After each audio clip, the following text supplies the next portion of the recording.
may shock you. It might even horrify you. So if any of you feel that you do not care to subject your nerves to such a strain, now is your chance to, well, we've warned you. Ow! What big eyes you have, the kind of eyes that drive most mad. So just to see that you don't get chased, I think I ought to walk with you for a ways. What full lips you have, they sure look someone bad. So until you get to Grandma's place, I think you ought to walk with me and be safe. And it started. That's the other annoying thing about a Malto. I press the button and then it goes, oh shit, we're doing this now.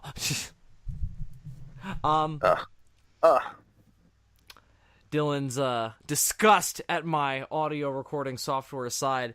Ladies and gentlemen, it is day 2 of Commentaries of the Night. That's my best evil laugh. Wow, that was shit. If I was a supervillain, nobody would be afraid of me because they'd be like, that was really pathetic and doesn't sound like it had any real motivation of evil intent. And I'm just like, yeah, I'm too tired to actually care about this. No, Yeah, you wouldn't want to go for the mustache twirling, laughing sort of evil villain. You would want to go for the more quiet, the subdued, the shoot a motherfucker in the face type of evil villain. Well, I appreciate you painting a picture of what I would be if I totally went off the chain. Dylan McCandless, Super DM64, here to psychoanalyze me. As always, yes. Dylan, so Commentaries of the Night, day 2. We're doing 2 today. Essentially the same movie twice, but with, I guess, one slight or drastic variation, depending on your point of view. But why don't we start with the general kind of concept here? What a story being adapted into an early sound horror film are we discussing? We're going to be talking about the 1931 Universal adaptation of Dracula. Really not an adaptation of Bram Stoker's Dracula, the book, but an adaptation of the stage play that had become quite popular. And starring Bela Lugosi, who had played Dracula on the stage. Although they had originally wanted Lon Chaney for the role, but Bela Lugosi went after it quite passionately, and he wound up getting the role, so he chased good on him. The producers in the night. This was his claim to fame, and sadly he would spend the rest of his career trying to live up to it. Typecasting certainly was a thing that followed him after this. But yeah, Dracula 1931. This is the big first iconic one, and Dracula is probably the face of the Universal monsters, I would say. Him and Frankenstein are probably the two big names, but I would say that Dracula has always more stood out as the icon. Like, you know, you watch Van Helsing, he's the big bad, and Van Helsing is really the definitive tapestry of this whole thing, right? Yeah. But I mean, you see my point. Dracula is the big universal monster, the iconic pillar of Halloween, the ultimate embodiment of all evil and darkness and gothic imagery. Even kind of plays a role in League of Extraordinary Gentlemen, to name another classic. Yeah, and in the movie they make it more direct because Nina's actually a vampire, but in the book, by the book I mean the comic book, the idea is that she's picked to lead the team because she simply was so affected by battling and being so close to Dracula that nothing scares her, so she can wrangle all those guys into doing some good shit, which is a way more interesting idea than what they do with it. But we're not here to talk about the League of Extraordinary Gentlemen, although that we should down the line. Maybe when we do, like, because I think inevitably we should do like Van Helsing and all that. We should do League of Extraordinary Gentlemen around then, because I feel like they're like the same movie, but with slightly different characters. And we could do that 90s to mid 2000s era of like trying to recreate these monsters. We could do like the Mary Shelley's Frankenstein with De Niro. We could do Bram Stoker's Dracula with the crazy wig. We could do all that shit. Mm-hmm. We could do Wolf, the Jack Nicholson movie. We could do Wolf, or we could maybe do the Benicio del Toro version of the Wolfman. We could do any and all of these things, but right now we are doing Dracula from 1931. So I guess the only other thing we should, because we can get into all the really dirty and detailed background in a second. And aside from all the iconography, everybody knows this movie, even though most of the general public probably hasn't sat through it, without a doubt. Yeah. But now, they all know what it looks like. I don't know if this. Is this the first? I know it's one of the first, but is this the first sound movie? No, right? No, it's not the first sound movie. I believe it is technically the first sound horror film. If not that, it's the only one. It's like the one that's not lost. There may actually be one or two that predate it, but we no longer have access to them. I don't know what they're called. This is the first one I'm familiar with. There were examples of silent films that actually had sound segments in them, such as The Jazz Singer or Modern Times with Charlie Chaplin, where he sings at one point, or Charlie Chaplin's The Great Dictator, in which he gives a speech at one point. So there had been like short bits of sound in silent films. But this is, if not the first silent movie, it is in that era. Well, it's certainly not the first silent movie. I mean, sound. Fuck.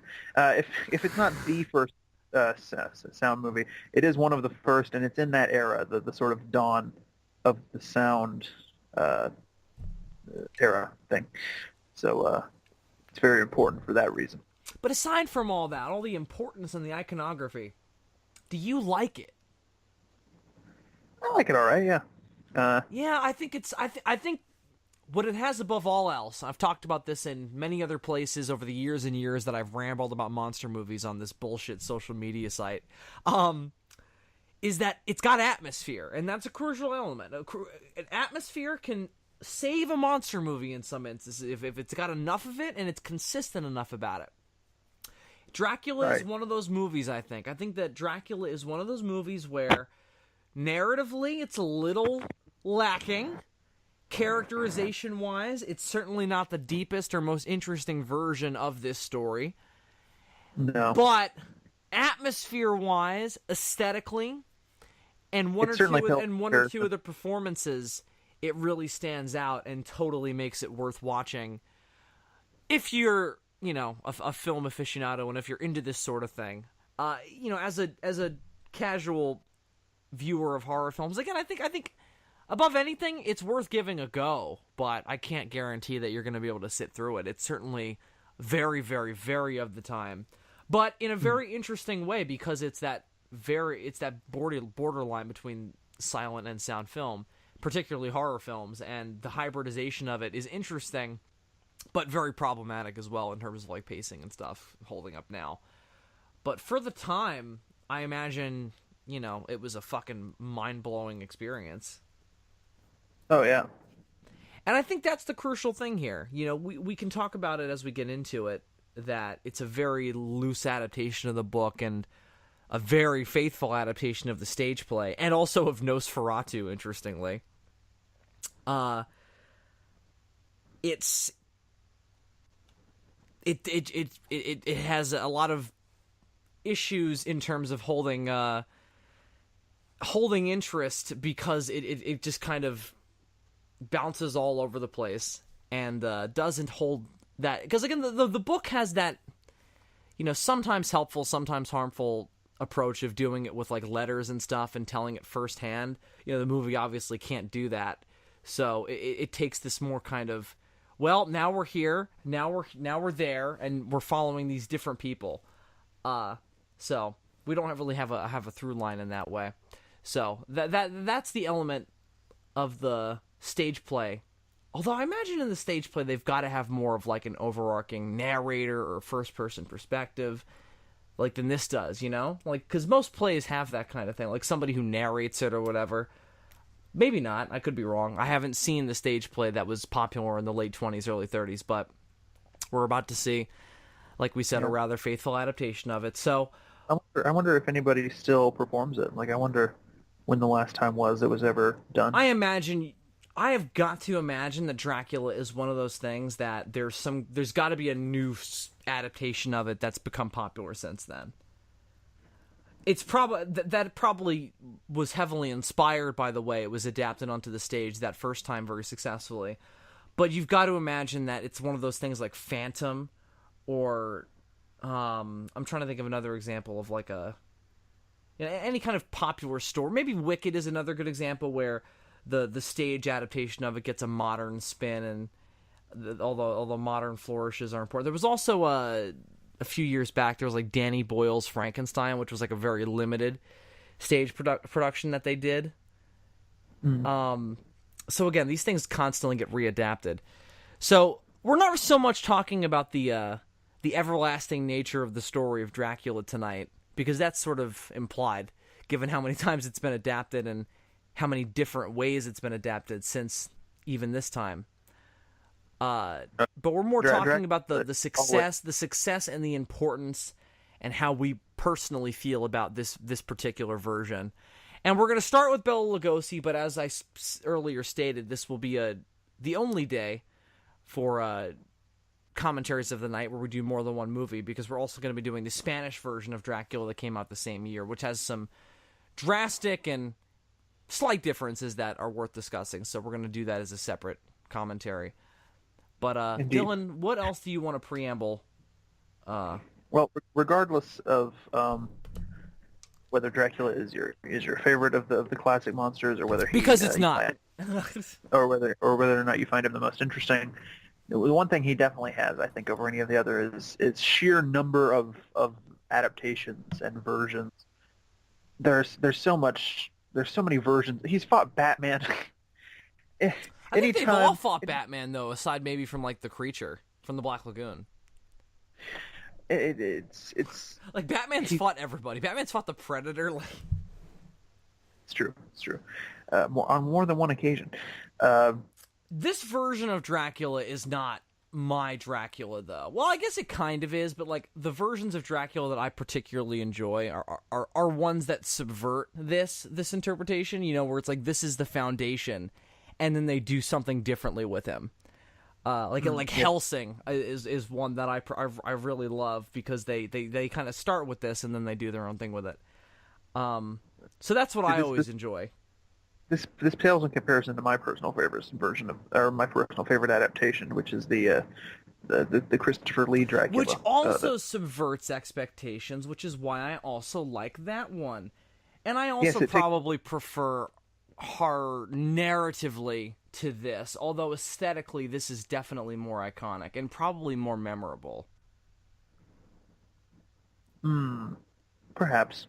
Like, in the broad strokes, like, horror of Dracula is like a moment to moment, and like you're dealing with a studio at that point that sound horror movies is like their thing, so they know what they're doing in that respect. So the story is punchier, but the overall aesthetics of the horror and the gothic nature of it all, it's different and still good, but like I just find this more memorable and more iconic.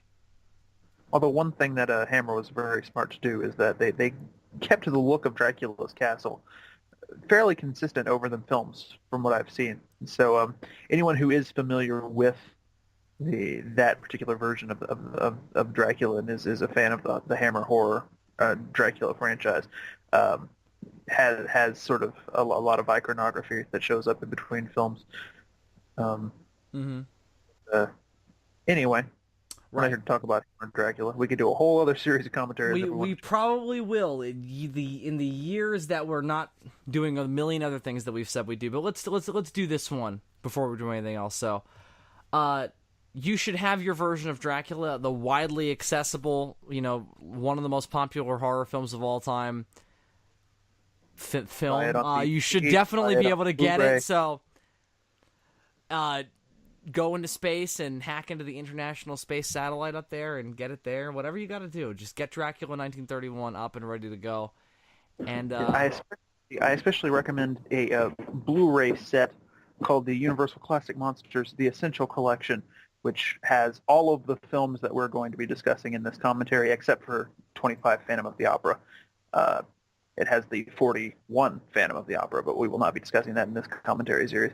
It's a fantastic set. All of the movies look fucking amazing. They've all been wonderfully sort of remastered and redone. They all feature great special features, and it comes with a booklet called The Original House of Horror, Universal, and a Monster Legacy that's full of all kinds of interesting factoids that I will be using as a sort of this commentary series' version of the Big Book of Kong.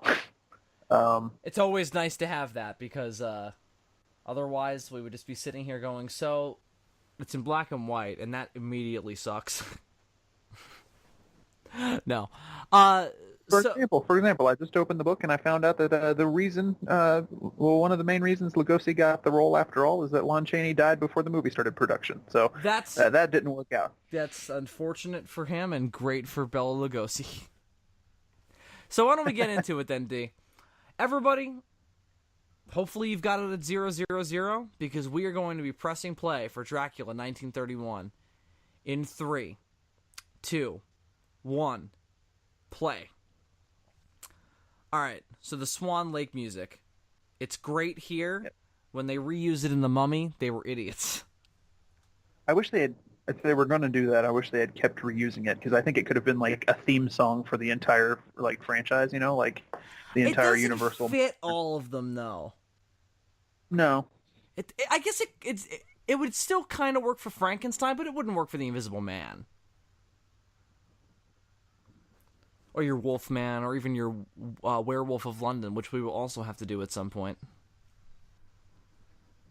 Because that's technically part of this series, even if it's like a prototypey version of the main, version of that story.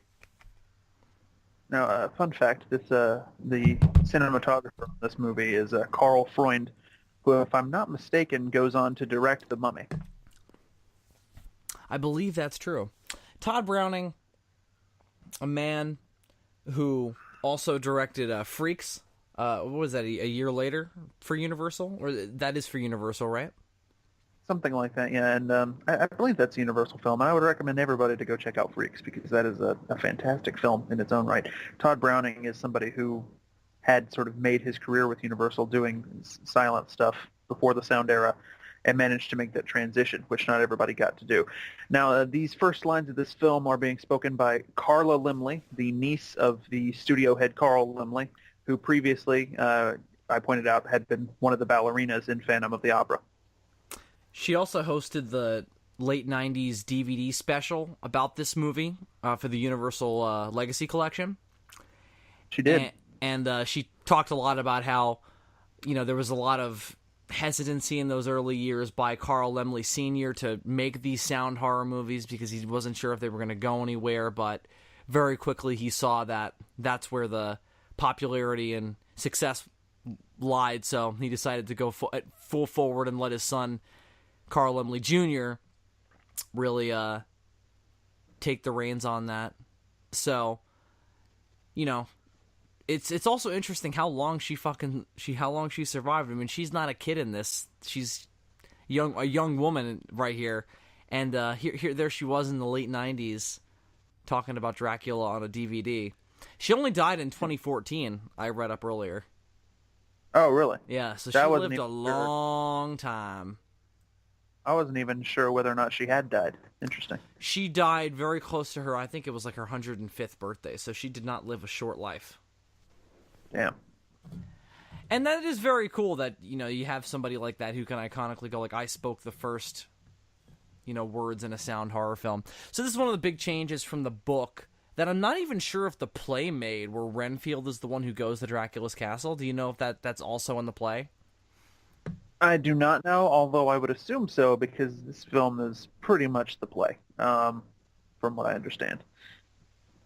It's an interesting decision. The only real reason for it is because Renfield is supposed to become Dracula's bitch anyway.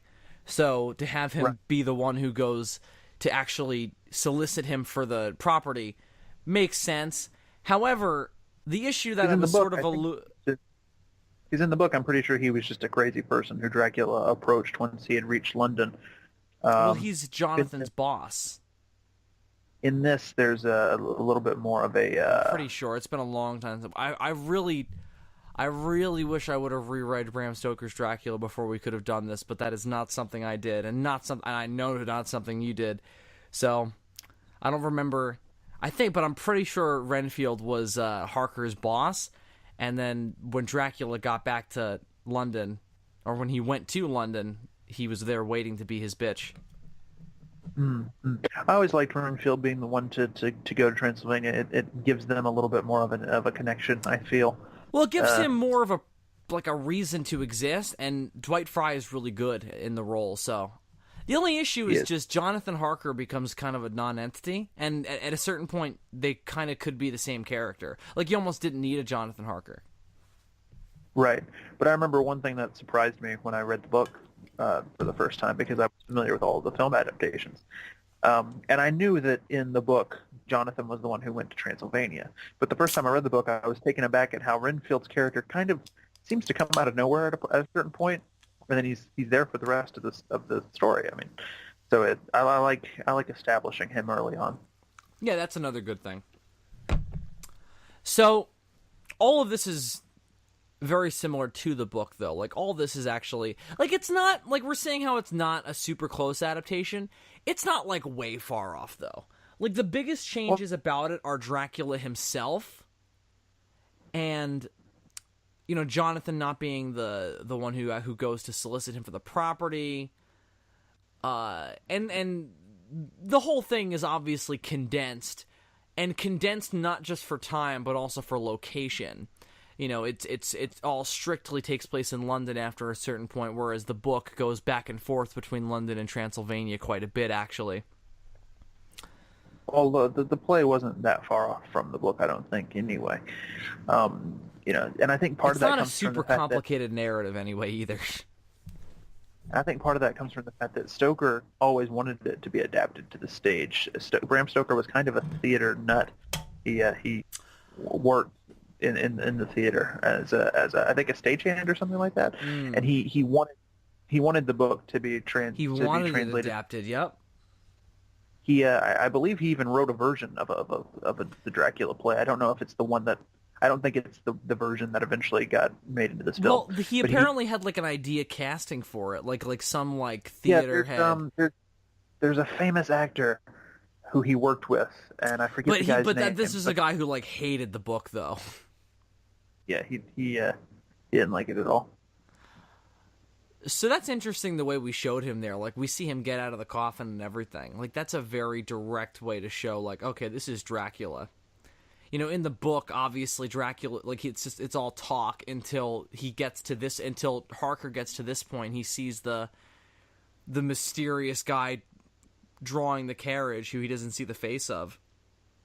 Yeah, I think one thing that this movie does, it's kind of smart, is that it says to its audience, we know you already know who Dracula is.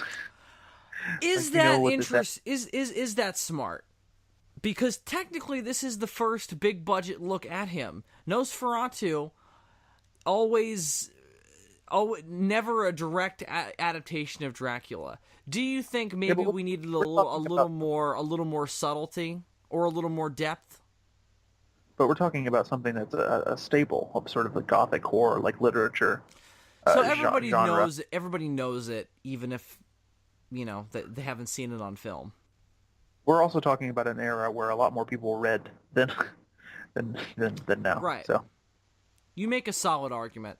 I'm just saying that I think that's a weird choice to like show him in his all his like monstrous, creepy glory before before the character who we're sort of playing as our POV in this bit has any sense of that. I think that's an interesting. I'm not even saying it's bad because it looked cool. Although the one thing I was going to ask you is why do you think they thought having all these bizarre, not Transylvanian animals in Dracula's castle would come off as creepy? Like they have bees and a possum. And there's other stuff coming up. Oh, there's the bat. That bat looks really good for 1931. Yeah. Like usually bats in these kind of movies, you see them and you're like, oh my god. Like Abbott and Costello Meet Frankenstein has that.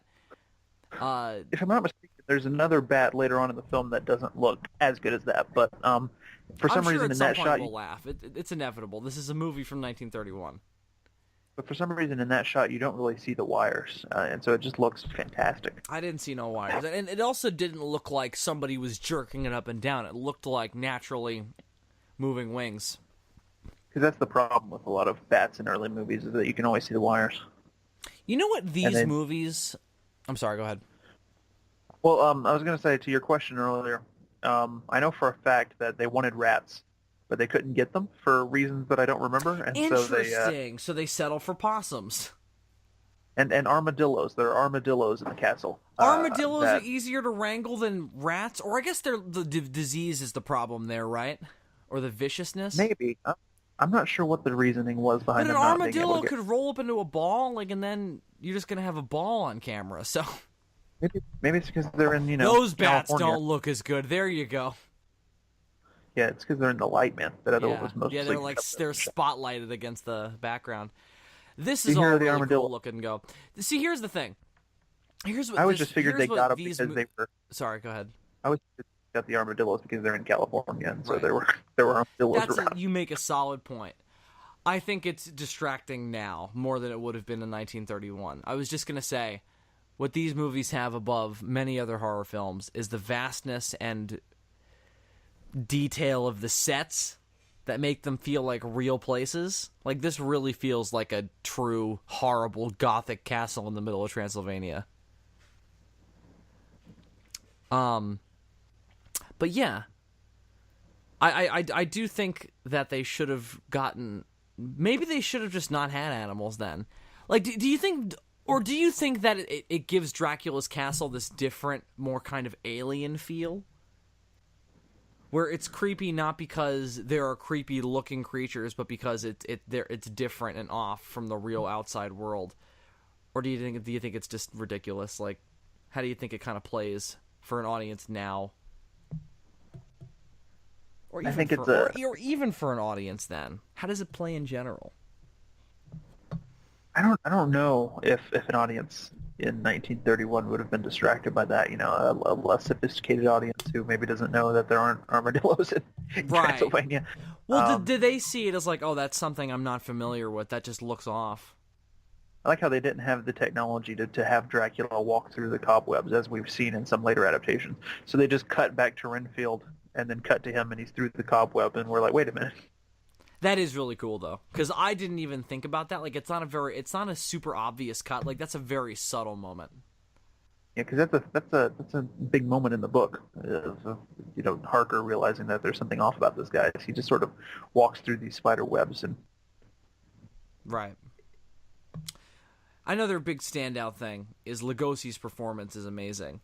I think the biggest problem with it is that this is a man who is like barely speaking English at this point. So that's a problem, but it doesn't really come off that way. Like, there's a couple of moments where you hear him talk and you're like, all right, that sounds like you read it off a teleprompter. But everything else about this guy is distinctly Dracula. Like, everybody who does Dracula after this is either doing a variation on this or they are desperately trying to avoid doing an impression of Lugosi here. Because Lugosi found the really important balance between being a creepy fucking psychotic horrible monster and a charming ladies' man. And that's Dracula, right? That's the balance that defines Dracula. Dracula's not supposed to be, at least in this version, maybe more so in the book, he's not supposed to be a physically horrible, repulsive monster that chases you in an alley. He's supposed to kind of seduce you and draw you in. And even in the book and in Nosferatu, where he does look more monstrous, he still does that same thing. He draws his victim in. Yeah. Lugosi is kind of a sad story, really. After this, he spends the rest of his career desperately trying to get out of being typecast. He got fucked in a way that Karloff didn't. But continuously being typecast, and despite the fact, he had a sort of a weird duality about the whole thing. On the one hand, he wanted to get out of being typecasted, but on the other hand, he was desperate to play Dracula again. I mean, he didn't do it again until Abbott Costello, yeah. Meet Frankenstein, but he had always had the idea of potentially starring in a remake. And when he died, he was buried in one of his capes. Right. What I was gonna say was he did play a very Dracula-esque character in a couple of vampire movies in the early 40s.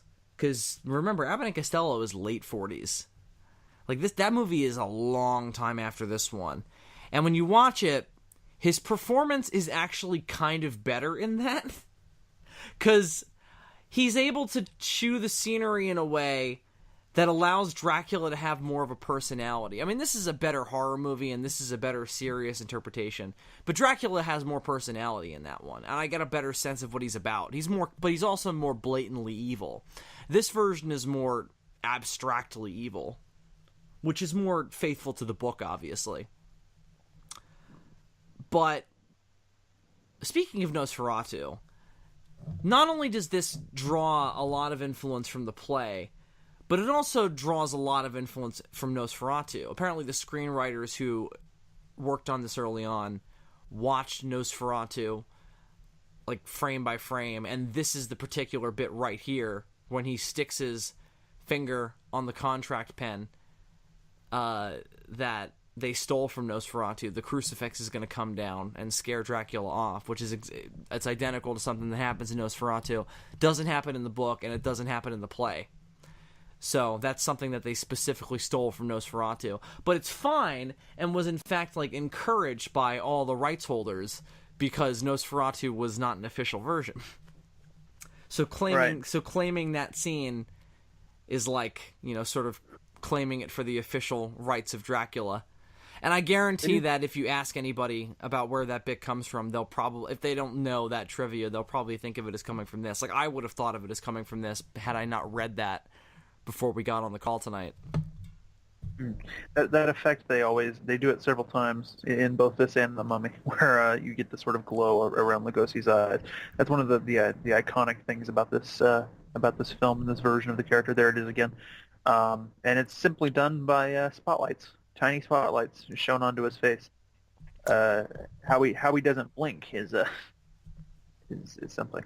One relic of the silent era that makes this more distracting as a sound film, where it's supposed to be more of a moment-to-moment narrative, is the drastic cuts, where it's like, all right, now we have like a two-shot here, then we're going to go into a single close-up, and it's a drastic shift, Mm-hmm. Like, every shot individually looks really cool, but when you put them together, it's clunky. And that's the silent era relic of the whole thing that makes it a clunkier, sound, talky story, And that's the balance that later movies strike well, that this one struggles with, which is why this is not one that I revisit a whole lot. It's not my favorite. But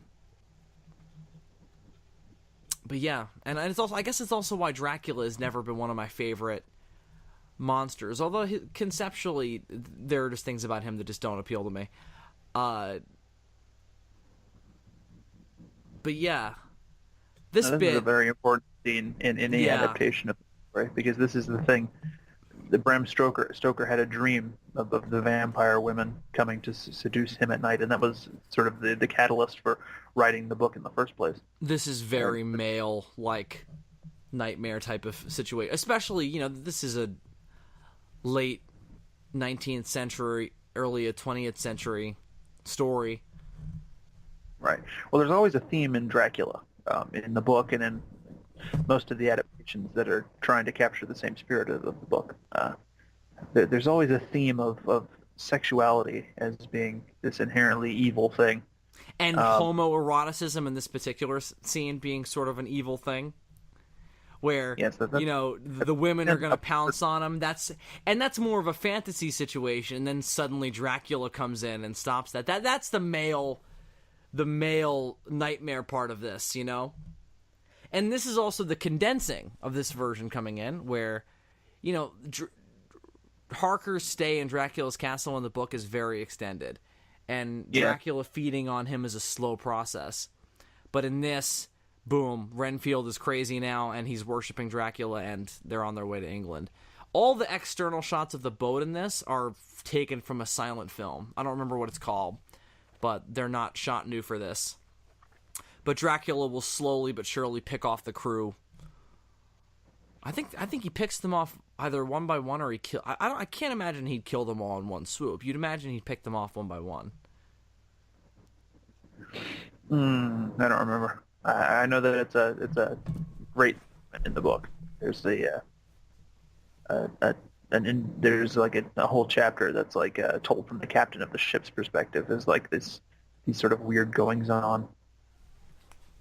Well, in the book, I'm pretty sure he exclusively does it in dog mode.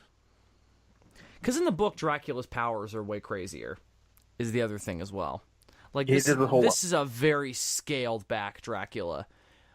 He does a lot of shape-shifting in the book that is not...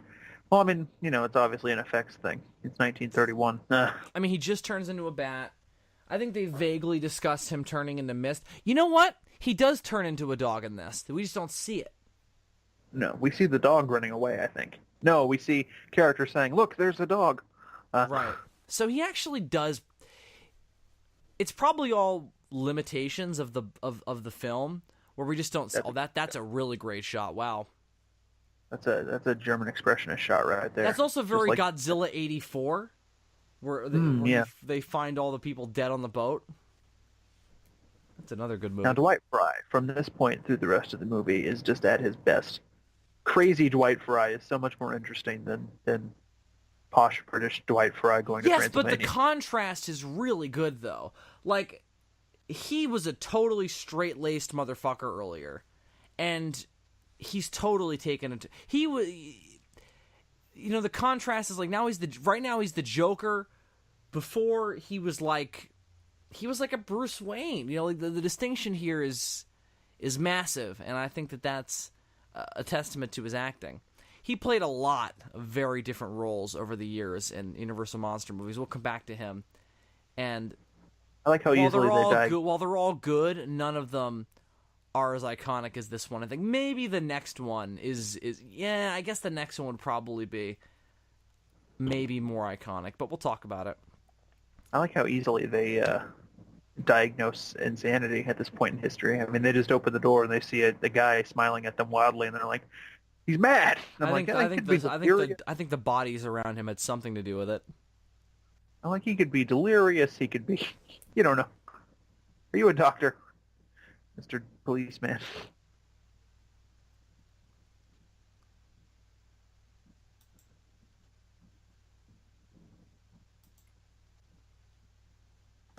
This movie doesn't waste any time. That's certainly... Which is good. That's something to be admired, really, in all of these old Universal monster movies. They're all... You get what you came for when you watch them, This movie is sort of told from Dracula's perspective, now that I think about it. In a way. I mean... Because he's our POV. More so than Renfield. We get a shift once we're introduced to the girls. Then it becomes more about them and Van Helsing dealing with the threat of Dracula. But for the sort of first half of the film, we're pretty much following him. Well, we started out following Renfield, and then it shifted to Dracula, and then we're going to be following the other human characters. I think that's kind of when it takes a turn for the more boring, when we're sitting in the house for a while. Because that's what I always remember. I don't remember any of this, because this is all cool. I remember sitting in the house with Van Helsing talking about vampire lore, talking about how Lucy and Mina are sick, That's what I remember, being the parts that I don't want to revisit. Because there's also, again, that's for all the bad acting is, too. Those are the people who are not used to acting in a movie yet, with their voices very clearly showing that. I like how charming Bela Lugosi manages to be while also being creepy in this movie. Yeah. I always admire when a man can rock a good top hat, He's very charismatic and very engaging. I think that's why, even though, we know nothing about him, he's just this weird, creepy monster, he does kind of work as the POV, as sort of the protagonist, or, again, at least our point of view. Now, you gotta enjoy this opera sequence, because if I'm not mistaken, this might be the last music we hear throughout the entire film. That's true, because while this is a sound film, there is no soundtrack. That's why, as we talked about in the Week of Kong, King Kong was such a big revolution, because that was like one of the first films to have like a real score. Does Frankenstein not have a soundtrack? I'm pretty sure it's like this in that it's more limited. That's like there's a couple of key scenes that have music. I'm pretty sure. We'll see. But this one, it doesn't have a score in the individual scenes. I'm trying to think. I think it has a little bit more of one than this. That's what I'm saying. I think it's like again, key scenes have music, but most of it is just it's that weird popping that when you watch old movies, it's like there's this weird popping in the background, Right, yeah. I'm sure we'd hear it if we were actually listening to this right now. It's just silence. It's just silence on the track. Yeah, Weird. but it's just the 1930s audio equipment just picking up that's what nothing sounded like in 1931.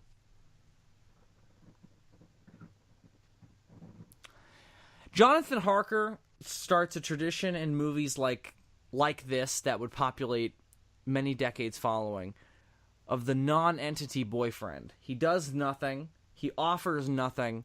He is just the boyfriend.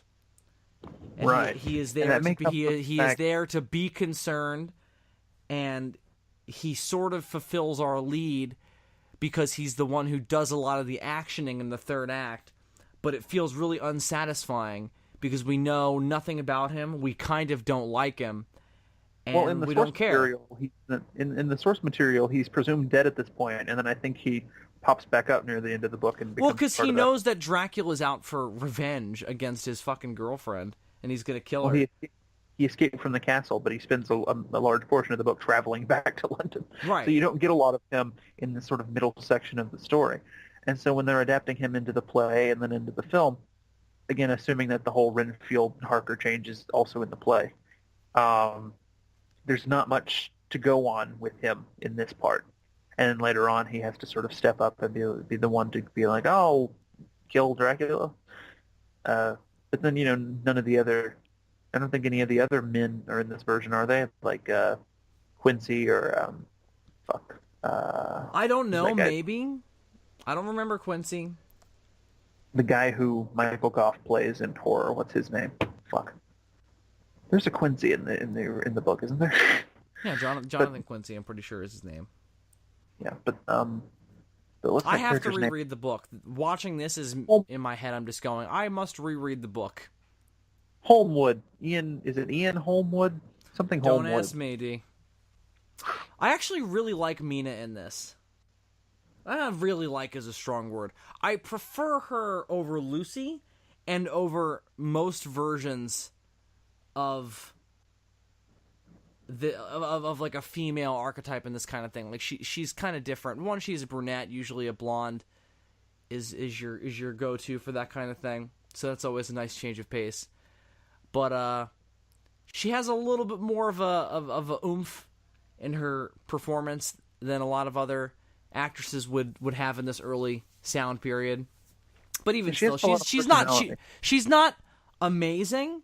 She's just, she elevates an otherwise flat escape of, struggling actors trying to talk in a movie, Well, she has a lot of personality, and it's not the same sort of personality that Lucy is putting on right now. Lucy is going for a very sort of old Hollywood actress type of, oh darling type of thing, and Mina is much more sort of playful and has like a girlish charm. Mm-hmm. That bat looks better than the ones earlier that were kind of silhouetted in the window. This movie, I'm sort of shocked to say, and I bet I'm going to eat my words when we get deeper into it. I mean, there's only 46 minutes left, to be fair, though. It's pretty well paced. It is. It is up to this point. We'll see how we feel going on. Yeah, The yeah. character's name, the characters that I was trying to remember earlier from the book. It's Arthur Holmwood, and then the other man is Quincy Morris. Ah. See, I got Jonathan Harker, Quincy Morris confounded. This is a really great bit. Like, look at his Dracula outfit is so good that Christopher Lee's is just identical. You know, like, because in the book it's not specifically this. You know, it's sort of implied to be something like this. I don't think the Christopher Lee version had this sort of big, like, medallion on the front. Like, the big, like... Yeah, he might actually have everything except that. But the collar is there and the cloak. That's a cool shot.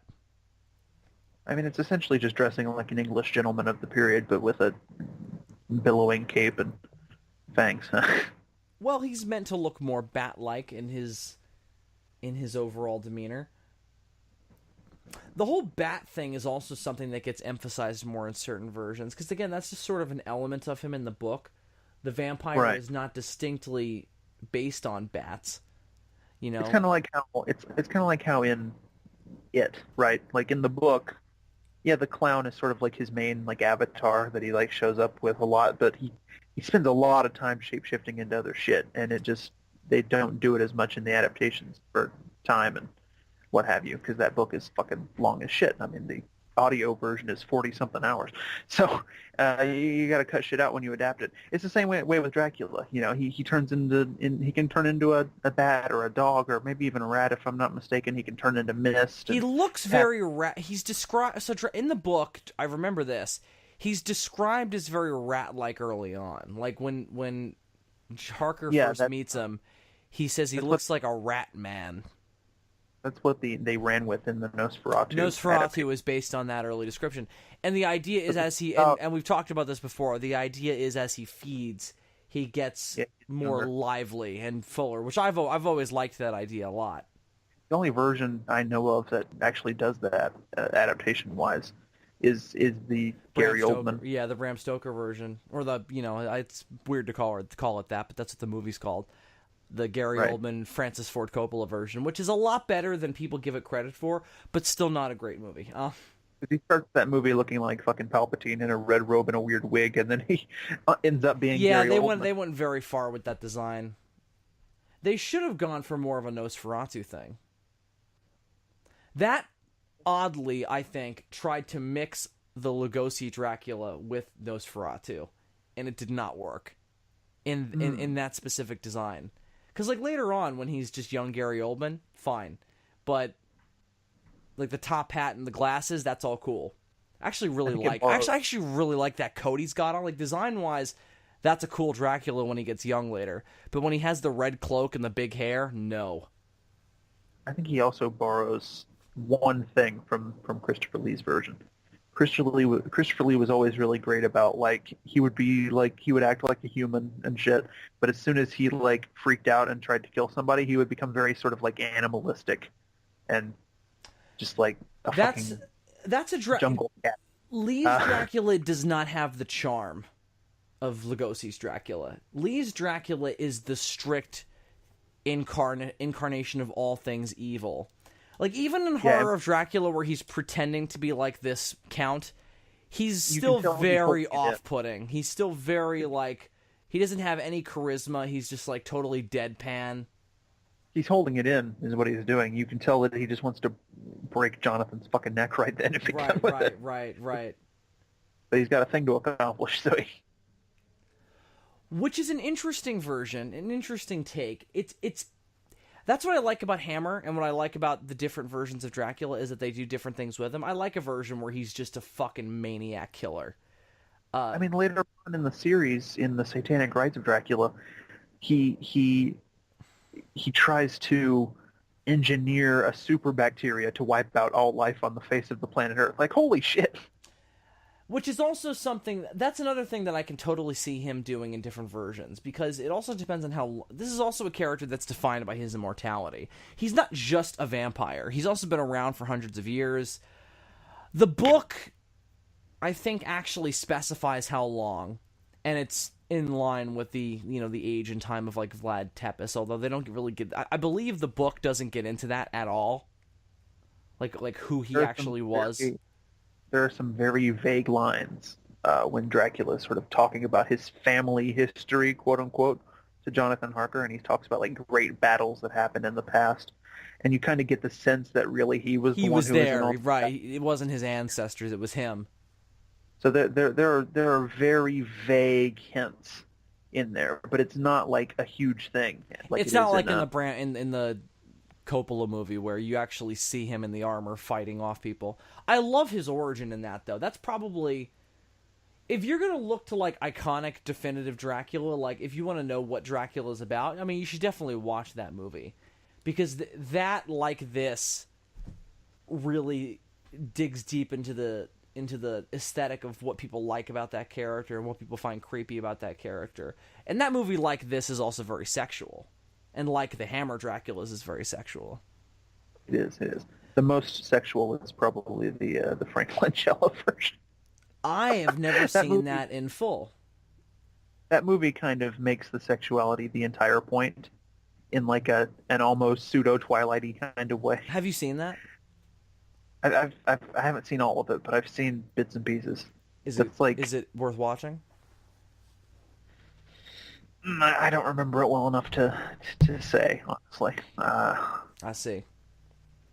I know that he's known as many 50, 60 middle-aged-year-old women as the sexy Dracula. Right. Which is interesting when you think about Frank Langella now, because he's even sexier now. If we assume that Dracula in this movie is Vlad Tepes, the Impaler, then he would have been, 1931 minus 1476. He would have been around for 455 years at that point. The Doctor would be like, "Bah! Please." Current Doctor, Hartnell, would be like, "Oh, my contemporary." Yeah, Hartnell was only like 300 or so when he started. Speaking of doctors, Edward Van Sloan as Professor Abraham Van Helsing.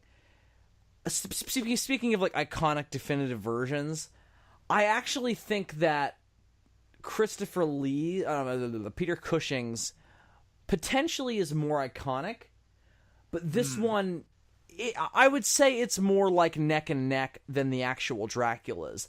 Like, I don't think Van Helsing is a character where there's any one actor who really definitively is like, oh, the Van Helsing. Every Dracula has the one who tried to stake them. But this one, if you ask, Universal Monsters fans, they're all going to know Edward Van Sloan. But it's almost like, I feel like people remember him more from Frankenstein, when he was Frankenstein's mentor. Well, he also played a very similar role to this in The Mummy, which we'll talk about. And he was in The Mummy as the anti-mummy man. But comparing it to that, and I would say even comparing it to Frankenstein, I think he's better in this.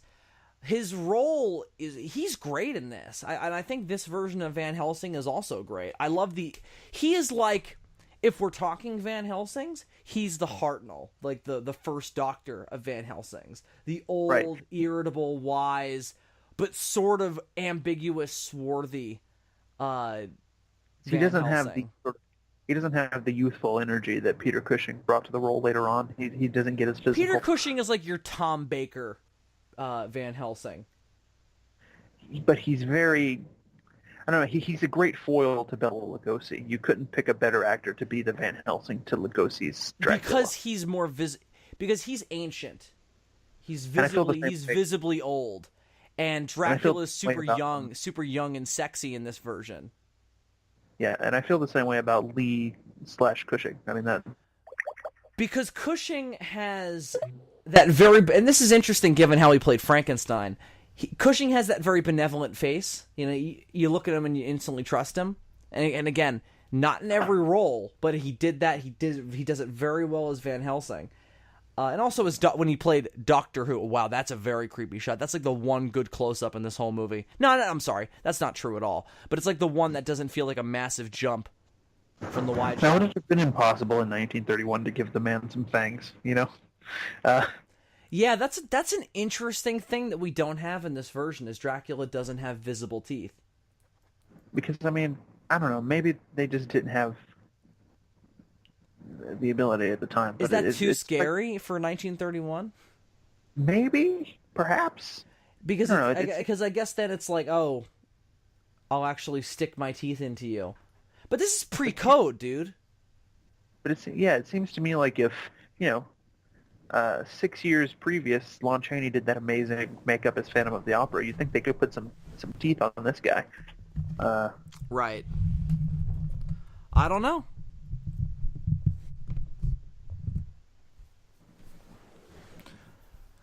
But, like I was saying earlier, I think Edward Van Sloan works here because he's the visual representation of what Dracula is running from: age and death. I like this thing that he does where he takes his glasses off and squints whenever he's paying really close attention to something. An interesting little character quirk. He's very subdued, and most versions of Van Helsing are, even the Hugh Jackman one, which like that's a movie that people like. That's a movie that people like so much less than it's worth even thinking about. Because I think he in that is playing Van Helsing as like sort of this Indiana Jones type, where he's sort of this reluctant man of action, And I really like the aesthetics of that version of Van Helsing. Yes. It's a shame that movie was done in the sort of 90s mummy style, which could have worked. It just didn't. It fell apart halfway through. Also, I think another thing that ruins that version is Van Helsing does not have to be like this supernatural force himself. That's ridiculous. He really should just be a guy. So honestly, if they tried to do Van Helsing more serious at that point in time, it probably would have come off feeling a lot like Blade. So maybe they were just trying to, I don't know. I feel like the perfect way. Tonally, there's nothing wrong with that movie. It's what they tried to turn him into that was the problem. Like they tried to turn him into this supernatural fighting force, whereas he's just a man, and that's the thing that makes him a foil for Dracula, is that he's the personification of the human will to purify the earth, of all evil spirits, the purity of morality. And there's that bit in like the Coppola movie where Mina tries to seduce Van Helsing and she actually gets him to kiss her, and he desperately tries to pull himself away. Like, that's all good stuff. And that's what the Hugh Jackman version misses out on by turning him into a werewolf. Which could have worked. That was another thing I didn't like. I didn't like they turned him into a werewolf.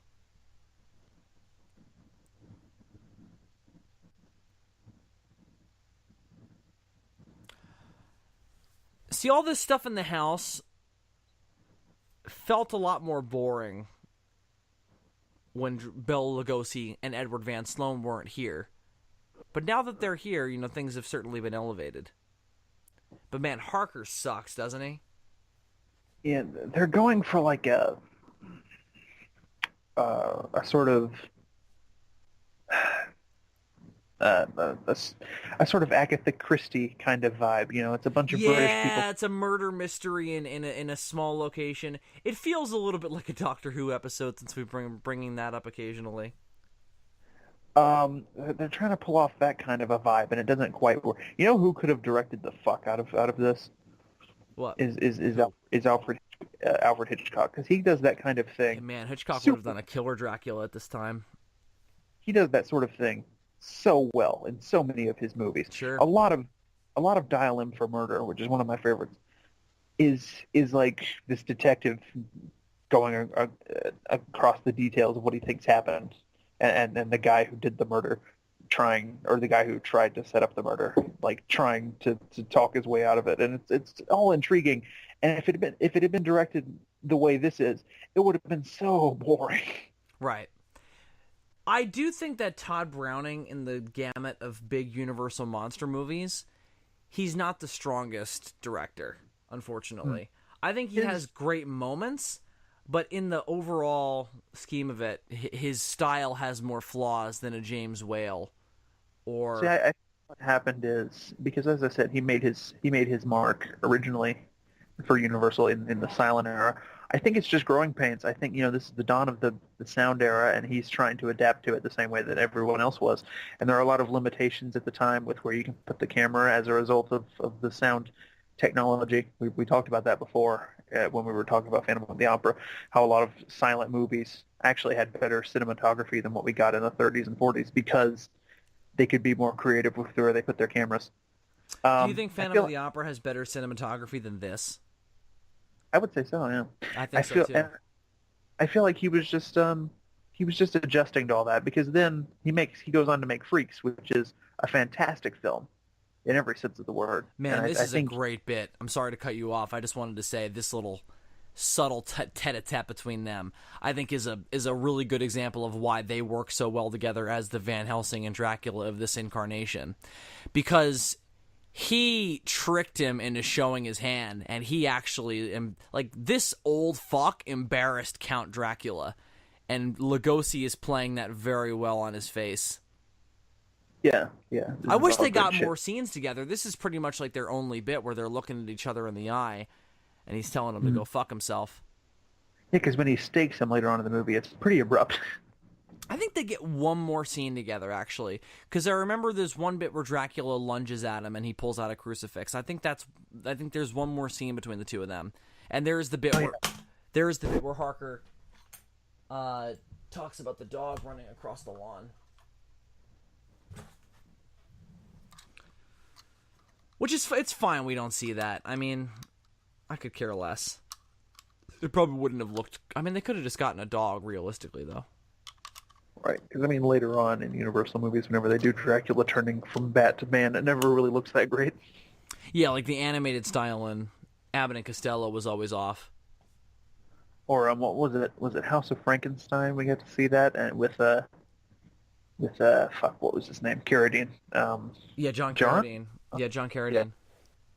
That wasn't great. Yeah, he's not a great Dracula, unfortunately, even though he's a good actor and other things. Just, I mean, it's such a bizarre choice for... I mean, he's maybe not even a bad choice for, like, just to adapt Dracula, but just for this aesthetic, like, not a Lugosi type at all. No. The problem with casting somebody else in that movie is that you've already got Lugosi and...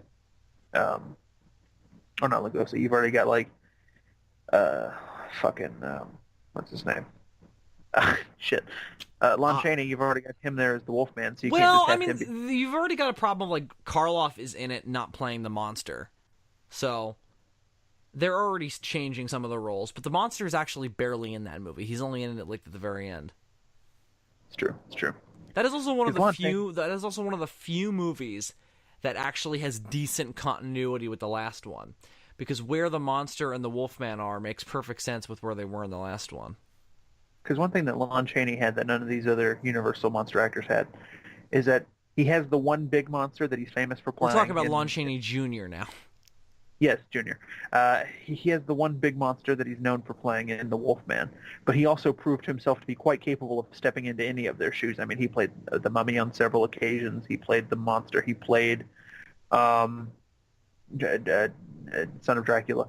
He did all of those things as well and did them all pretty well himself.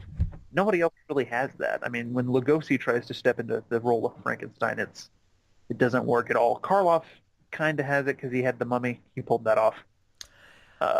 Karloff, I would say, got the best end of the deal out of any of them here, even Chaney, because Chaney still had to stick with playing these monsters. Karloff, whenever he was in one of these movies, could do whatever he wanted, because his performance as the monster was always the one that stood out, which is interesting because Lugosi's had the same, like, again, it's just as iconic as Karloff's performance as the monster. I don't know why he had such issues. Do you think it was because Karloff was more okay with being typecast? Because he never had a problem with it. He was always like, I'm just glad I'm getting work. Yeah. Maybe his mindset allowed him to just he kept at it, and eventually he just got to do anything he wanted. Because I mean, when he died, like he did anything he wanted to. He was in anything and everything that he wanted to be in. He was in Roger Corman movies. He was in serious espionage films. You know, like he was the Grinch. You know, Karloff was not a guy who was unsatisfied with his role in Hollywood. He never had to stoop to working with Ed Wood. And not that he didn't do low-budget crap. He did. I mean, he did Frankenstein 1970. I mean, even House of Frankenstein, as good, as okay as that movie is. Oh, this is a no-good bit. Renfield's bit in this is cool, but this is, like, very tonally inconsistent with the rest of the movie. So if that if the Orson Welles Batman had happened, I would want Dwight Frye to be the Joker. I mean, that was never even a thing. Like, that was a joke in the early 2000s that somebody put online that right. Some people thought was real. But that would have... But in an infinite multiverse, it must exist somewhere, Rick and Morty style. And I feel like there are better cast. As much as I like Dwight Frye, I feel like there are better casting choices for the Joker in an Orson Welles Batman. I don't know who they are, but they're out there. Conrad Veidt, he played the character who inspired the Joker to begin with. I would say that he would probably be a better choice. I don't know. Does that match up time wise? Like because I mean, Batman has to be created, and that didn't happen until 1940 or 1939. Yeah. You know who could put on a few pounds and make a good Penguin in that era? Who? Peter Lorre. Yeah. I feel like Orson Welles himself could have also played the Penguin, but he would have been a fine Bruce Wayne. I would have loved an early 40s cinematic Batman, because the serials are terrible. But a proper big budget one would have been cool. But there was no market for a film superhero thing. Like, they all had to be serials, like the Captain Marvel thing and the Captain America serial, which is also garbage. Have you ever seen the Captain Marvel serial? There's a hysterical. We always make fun of certain superhero movies where the superheroes just start murdering people, but in that one, there's this bit where Captain Marvel picks up a gun and shoots people in the back while they're running away from him. Like, holy fuck! like of all the Batman, throwing around crates or whatever in BVS, or Iron Man mowing down terrorists or whatever, or Superman snapping Zod's neck, Captain Marvel shooting people in the back while they're running away from him is like, nothing will ever stand up to that as like superhero, just sadistic murder, unnecessary superhero sadistic murder. That's hilarious. Right? There's also a bit in the Superman... I know we're not talking about Dracula, but we're talking about old shit, so deal with it. In the Superman 50 serial, where two criminals actually discover through a series of coincidences that Clark Kent is Superman, and he has to keep a secret, obviously. So no, he actually kills them in a way creepier, more indirect way. He tricks them into following him as Clark Kent to the top of a mountain, takes off his clothes, becomes Superman, and then just flies off and leaves them up there to starve and they're dead. So that way nobody will know that he's Superman. But he still kills them. How insane is that? That's not how luring people into the woods and taking off your clothes usually goes. That's for sure. Isn't that wild, though, that they're just like, we're going to have... Because that's also a version of Superman who does not go around punching people. Like, that's not a Superman that was a very action-oriented Superman. He was very, very moral-centered. This is a Superman who could not be shown as, like, dining with Lois Lane because they thought that implied that they had too sexual of a relationship. So, in the commercials for that show, where you have, like, Superman, like, oh, we're gonna have to show that Superman eats cereal to advertise this cereal, they had to have Superman, like, having breakfast with Jimmy Olsen, so that way people wouldn't think that, like, him and Lois were fucking. Which is with the implications of that are way crazier when you have Jimmy Olsen and Clark Kent dining together. Right. I mean, are they roomies? Like, what's going on here? That's the thing. Like, yeah, because they're in, like, an apartment. They're not, like, in a restaurant or whatever. It's very strange. But anyway, we're not talking about Dracula. So at this point, Mina is under the influence of Dracula. Lucy is dead at this point, I'm pretty sure. And Mina may have actually already seen her spirit or her literal walking corpse walking around in the gardens. Watching it this time, I think the smaller location and scale of the whole thing is fine. It still has an appropriate amount of atmosphere, and maybe more so given the smaller scale of the whole thing. Like, if we were jumping all over the place, maybe the scope would ruin the creepy vibe. And the fact that the sanitarium is so close to the creepy Carfax Abbey, that's cool. Like, there are a lot of horror tropes coming together here. I just think that all of this sitting around makes it easy to tune out. We've certainly tuned out talking about superhero murder and homoeroticism. The thing that you've got to remember, obviously, whenever watching this movie, is that it's super experimental. I mean, this is the dawn of a new age, and they don't really know what they're doing yet. And the fact that they were able to create something as iconic as what they created, in that time where everything was very uncertain, is really no small feat, and should be admired. Because if you took this exact same script today and shot it the way it was shot, it's like a small indie movie. Like, I don't even know what kind of a budget that would have, but it wouldn't be a great one, you know. No, but that's the thing. I feel like if you adapt Dracula at all now, like straight up do the book, it wouldn't be a huge budget movie. That's why nobody does it now. If somebody does a Dracula movie, it's always some different take where he's like, fighting armies or trying to destroy the world or whatever. Nobody does Dracula moving out of Transylvania, Or if they do, it's a comedy. Or a TV show. There was a recent American TV version of Dracula where they did like the book, and even there they changed him where he was more of a out for revenge type of character than he was, in a straight up incarnation of evil. It's interesting when you think about it. The plot of the story is basically Dracula moving to a new neighborhood. Yeah. Well, in the book, it's more complicated by the fact that he, Harker burns him, and then that element of it is really interesting. And that's maybe what this movie lacks, is that rivalry between the two of them. We don't even really get as much of it between him and Van Helsing because they don't spend enough time together. But we do get, that's still good. What may have been interesting if Renfield came out of his insanity and wanted revenge against Dracula. That might be kind of interesting. That would be interesting.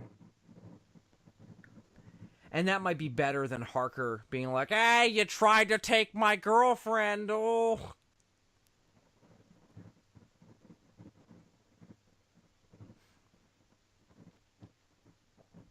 Did I mention Edward Van Sloan was really good in this movie, especially when creepy people were coming up to him, ranting and raving at him, and he's just like, "Yep." Is it just me, or does Dwight Fry either have incredibly long legs, or his pants pulled up way too high?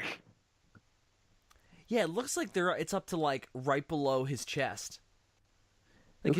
His belly button is definitely covered by his pants, which is always something. When people do that, I'm always like, how can you walk around? Do you even have a penis? I mean, I guess it works if you get a jacket on over it, but he doesn't. He looks like a frog. He's all leg.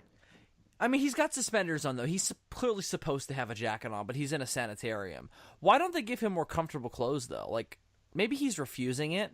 Maybe they've tried to give him, pajamas or whatever, or just hospital whites, but he just keeps refusing it. Oh, but Bill, this is England in the 1830s/1930s, whatever fucking time period these Universal films take place in. Everybody wears a suit all the time, except for the henchman here. Yeah, the sanitarium worker looks like he's dressed more like a patient, in my opinion. Maybe they're starting to hire the patients as security guards and shit.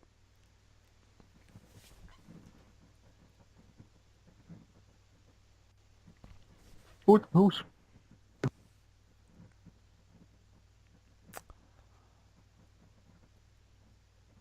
But yeah, like I said, all the standing around is no good. I think That's something that the book avoids by having a grander sense of scope that this version just can't do. Edward Van Sloan is one of those people who his hair never seems to move. It's like cemented into place. Oh, they do have another scene together, and it's really good. Oh, I love that. Was a great shot when he walked in. Man, Lugosi's so good in this. I think his commanding presence is something like if you put him and Christopher Lee in a room together, I think that commanding presence-wise, they would both kind of be on par with each other. But Bela Lugosi would talk circles around him. Like, Lee would just try to murder him, like, very simply. But Lugosi would talk him into he would embarrass him. He would talk him into a corner, you know? That's the difference between their styles. Lee, in this exact same scene, would be rushing across the room, ripping Edward Van Sloan's throat out with his eyes blazing red. Which says something about his version. He's more animalistic. This version, there's more of a person in there, you know? Maybe this shows that this version of Dracula has more insecurities. You know, he's trying to talk his way around this motherfucker as opposed to just murdering him. Trying to take control of him here, hypnotize him. Dracula in most versions is somewhat fascinated by Van Helsing because of his absolute definition of morality. In Helsing, as I often bring up, that's a very clear divide between the two of them, and that's why Dracula ends up doing what he's doing in that show. But I think it's very obvious here where Dracula is trying to draw him in, trying to affirm his power over him. That's why I said the whole insecurity thing might be a factor, as opposed to just murdering him. But as we'll see, just murdering him wouldn't have worked anyway. Man, look at that look there. That's just, if looks could kill, we'd all be dead.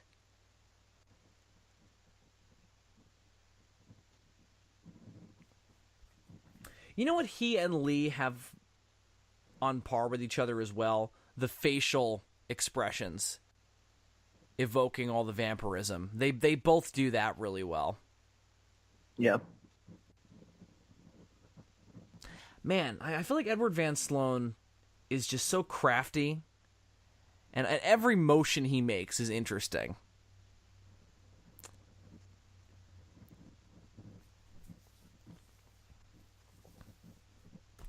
Man, I wish my house ran like a hospital where we just have nurses going from room to room, bringing food. Right. I imagine it's pretty expensive to have your house working like a real hospital, though. I wish my house had a nurse trying to get me to go to bed. I don't want somebody trying to get me to go to bed.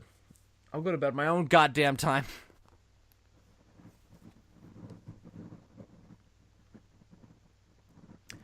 This is very shiny. This is like my least favorite scene in the whole movie.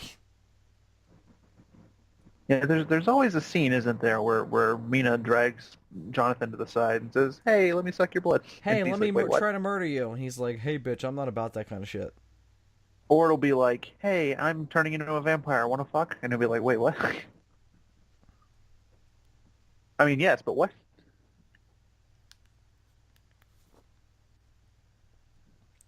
Look at that outfit. She's dressed like a hussy.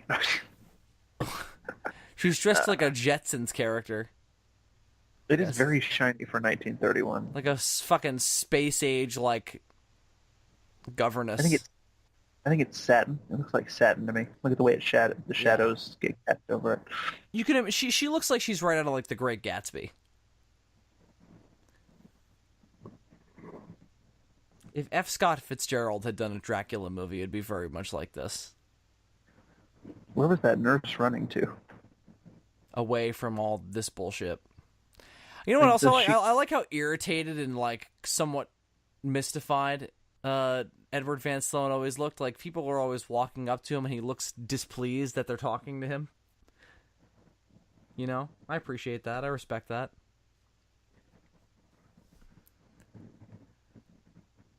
So where'd all this fog come from? It's so foggy. It's almost like it wasn't nearly this foggy every second of every day until that Dracula fellow showed up. Fog in England? Why, never. That bat, they're lingering on it a little long. It didn't look too bad at first. Not horrible. At least it's crossing from one end of the frame to another. It's not sitting still in space. Movement-wise, it really helped out. Like the movement really made me unsure of how I felt about it. So that was a good thing.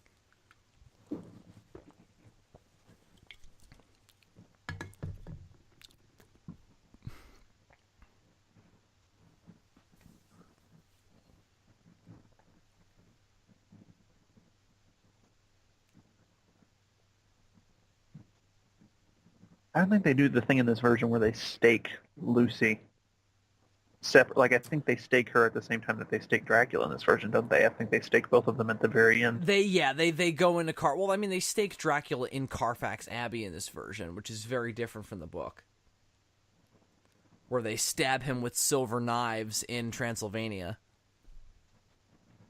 Even the Coppola movie changes that, where he's killed by sunlight. Same thing in Horror of Dracula. The way he's killed is usually different version to version. This is the most iconic. Horror of Dracula probably has my favorite Dracula death. Yeah, it's the most exaggerated, isn't it? I like it even better than the book. The book is kind of disappointing in that fact. Actually, they chase down his carriage and they plunge a knife through his heart. Ooh. Well, yeah, he just gets stabbed. Well, and that's a Dracula who's a mix of different. Like, he's a mix of, like, vampiric myth, but also werewolves and all that. Silver being attributed to werewolves actually comes from Dracula, because silver was always a thing that vampires were afraid of. And because Dracula mixes werewolf and vampire mythology, silver got kind of bled into werewolf lore. Interesting. Interesting enough, Christopher Lee always had the best Dracula deaths. Every time he appears in a movie, I mean, the one in Horror is probably the best, where he gets destroyed in the sunlight. Yeah, the water surrounding him is not his finest moment. Yeah, but in another movie, he gets impaled on a cross. That's awesome. In the Satanic Rites of Dracula, he gets tangled up in, like, a thorn bush and like... Yeah, it's like the thorns. They're the same thorns that were on Christ's crown, which is insanity. Yeah, they really go pretty far in the Hammer series with the whole religious iconography. Well, James weakness. Rolfe did that video where it's like, there's nothing that can't kill a vampire as long as it's got some kind of connection to mythology or religion. Yeah, like in one of the other movies, he gets killed because he's in a church, and basically he had a follower who had gone in there before and sort of like desecrated the church so he could be in there, and he used it as a base because it was like an old abandoned church. But then they come in and they sort of undesecrate it, and it basically becomes hallowed ground again. And then you start hearing like all this like music in his head, and he basically just like gets struck down by God. This version has the most iconic Dracula kill, though. The whole staking him is what most versions tend to lean towards, especially if it's a version where they do something different with Dracula and they just sort of gloss over this story. Usually they'll just sort of cut to like, and then Van Helsing staked him, and then this happened. Something like that will be their approach. And this is the version that put that forward, that they literally just walk in and stake him in the coffin, which is how they talk about doing it in the book, and most versions talk about doing it. It just never usually works out that way. Yeah, I've always been more fond of using sunlight to kill Dracula. Stake the other vampires, sure, but Dracula, he commands. It's something that shouldn't work, right? Like something that you should try to do, and then for some reason you can't do it. Or it's like, oh shit, we tried to stake him, but we failed. Well, it should be a race against the clock. I always like in Dracula movies when they use the sunlight as like a ticking clock element. Like in Horror of Dracula, Van Helsing is saved when he realizes that it's daylight out, and then he opens the curtain. Or a better example is earlier in the film when Harker is trying to stake Dracula, and the sunlight you see it disappear through the window as he's about to stake him, and then Christopher Lee just opens his eyes. It adds a nice ticking clock element that I've always enjoyed. Yes, stake all the other ones for all I care, but if you're going to kill Dracula, I think you should go a little more extreme. You know, They burn him in Son of Dracula. Burning him is not bad either. I like the sunlight. I like dropping him on a cross. That's probably the best one. Yeah, I think there's different ways you can do it. In terms of third act climaxes with Dracula, this one's a little basic. He should be a little smarter about it.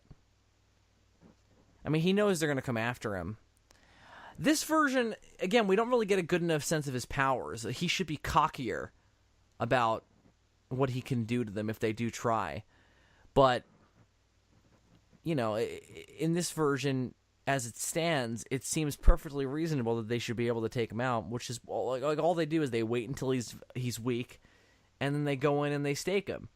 And this version, we also don't see it, like it's off camera. It's another thing. It's like it's this version's more subtle than some of the others. Like they can't show the violence as much. I like this bit coming up where Lugosi throws Dwight Fry down the stairs. It's probably the most. I really like that staircase too, like visually. It's probably the most brutal he ever gets in this movie. At least that we see, because we always cut away when he kills somebody. But he just fucking throws Renfield down these stairs, and it's shocking, honestly. The first time I saw it, I was like, oh my god.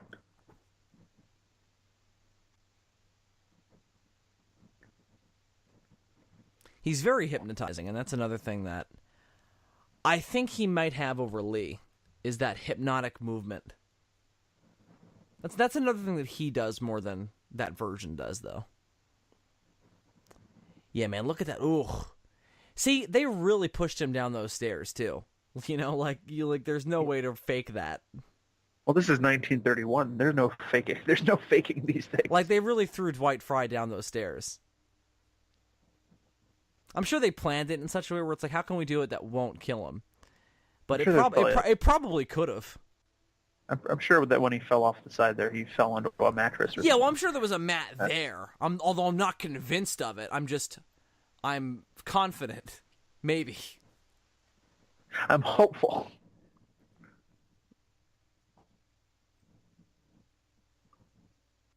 Now, one thing about this version that I always disliked is that it kind of just fizzles out here at the end. Yeah, like I said, I don't like Dracula getting stabbed off screen.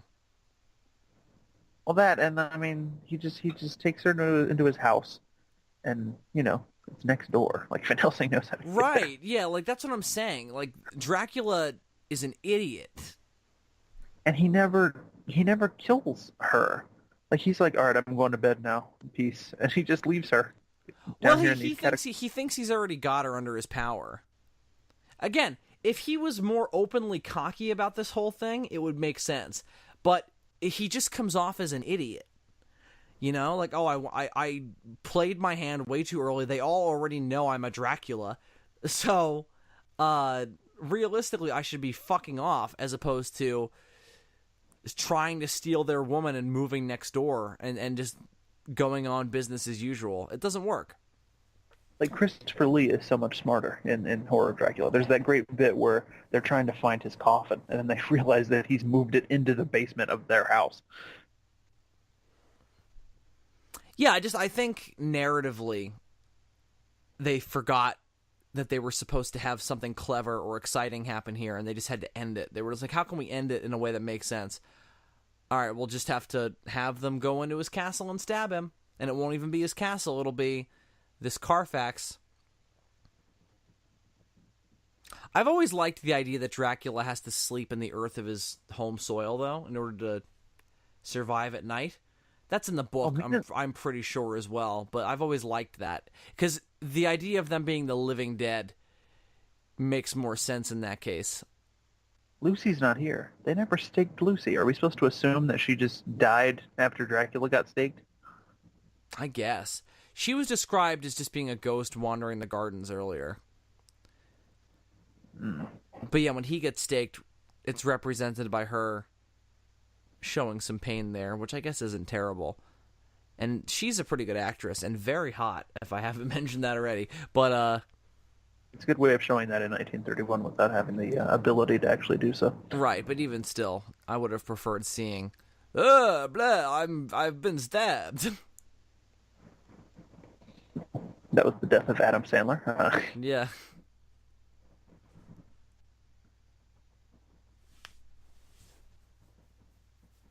Now I will never get to make the sequel to Jack and Jill.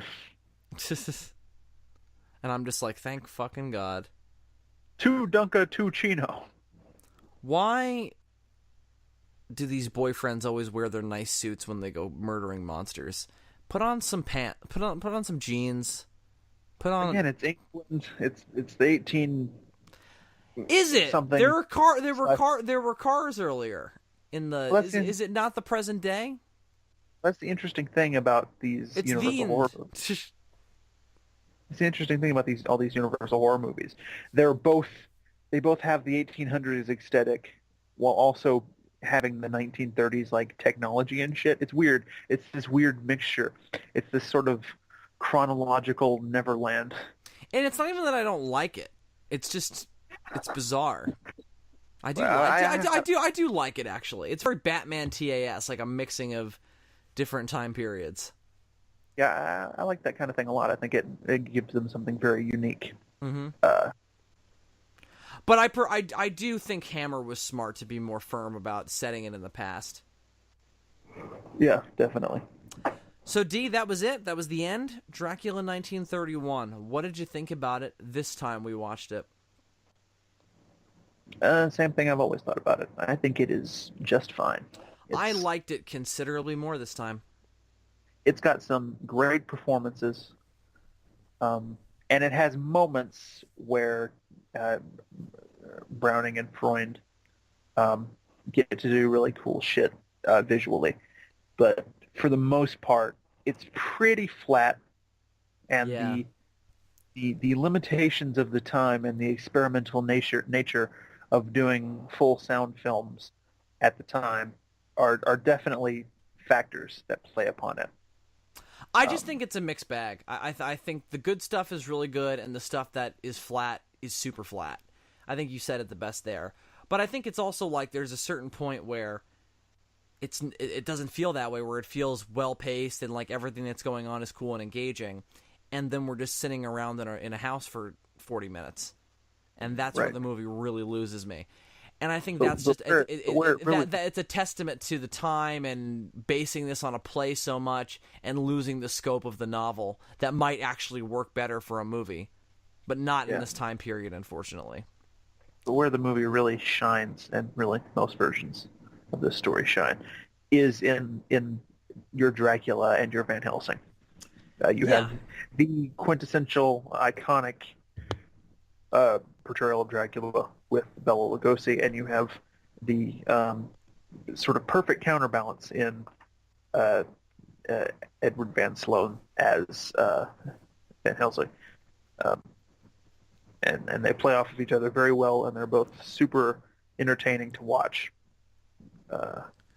Yeah, and they're more of the focus than I even remember going back to it this time, and that's why I think I enjoyed it more, is that Dracula is sort of the POV until we get to London, and then we're only with the bullshit, Harkers and Sewards and Lucys and Minas for a little bit, and then Van Helsing sort of takes over the POV role then, and he's sort of with us for the rest of the movie, and he definitely adds a layer of interest and engagement and charisma to the otherwise flat scenery.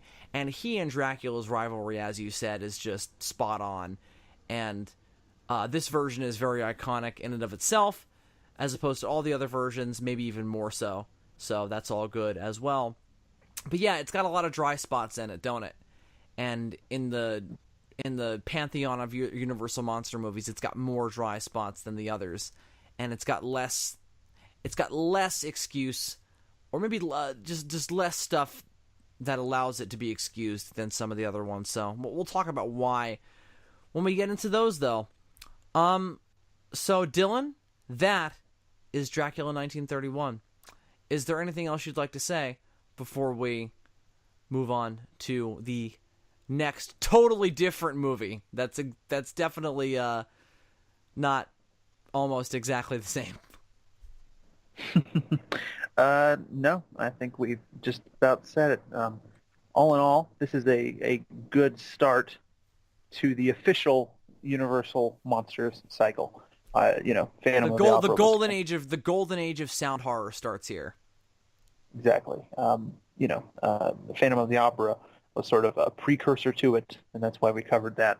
But this is really where it begins. And where it ends. No, I'm just... good shit. Mostly. Could have been great shit, but it's still good.